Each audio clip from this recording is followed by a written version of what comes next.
बीडच्या मस्साजोग गावामध्ये 6 ते 7 घरांमध्ये घरफोडीचा प्रकार घडलाय आणि यामध्ये दिवंगत सरपंच संतोष देशमुख यांच्या घरामध्ये देखील घरफोडीची घटना घडली आहे। दिवंगत सरपंच संतोष देशमुख यांचे बंधू धनंजय देशमुख, पत्नी अश्विनी देशमुख, आई आणि कुटुंबामधले सगळे सदस्य झोपलेले असताना हा सगळा प्रकार घडलाय।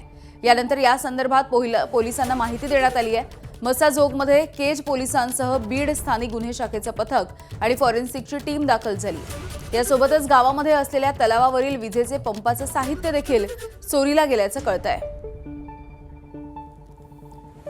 स्वानंद पाटील आमचे प्रतिनिधी आपल्याला या सगळ्या घटनेची माहिती देतात। स्वानंद, काय नेमकं घडलंय? यामिनी, आपण बघायला गेलं तर एकीकडे मस्साजोगमध्ये निवडणुकीची धामधूम चालू आहे, तर दुसरीकडे काल रात्री मस्साजोगमध्ये 6 ते 7 घरांमध्ये घरफोडीची घटना घडली आहे। यामध्ये दिवंगत सरपंच संतोष देशमुख यांच्या घरी देखील घरफोडी झाली आहे। त्याचबरोबर जे समोरचे दुसरे उमेदवार आहेत स्वरूपानंद देशमुख यांच्या घरी पण चोरी झाल्याची माहिती आता समजली आहे। एकीकडे गावात निवडणुका चालू असताना या घटनेमुळे पोलिसांनी मात्र लागली घटनास्थळी धाव घेऊन या सर्व प्रकारची माहिती घ्यायला सुरुवात केली आहे। घटनास्थळी आपण बघायला गेलो तर जे फॉरेन्सिक टीम आहे ही देखील दाखल झालेली असून या चोरी व्यतिरिक्त जे गावाच्या बाजूला तळे आहे या तळ्यावरच्या ज्या विजेचे पंप आहेत त्याचे साहित्य पण चोरीला गेल्याची माहिती समोर आली आहे। त्यामुळे या तपासामधून नेमकं काय समोर येणार हे बघणं महत्त्वाचं असेल। तुर्तास धन्यवाद स्वानंद।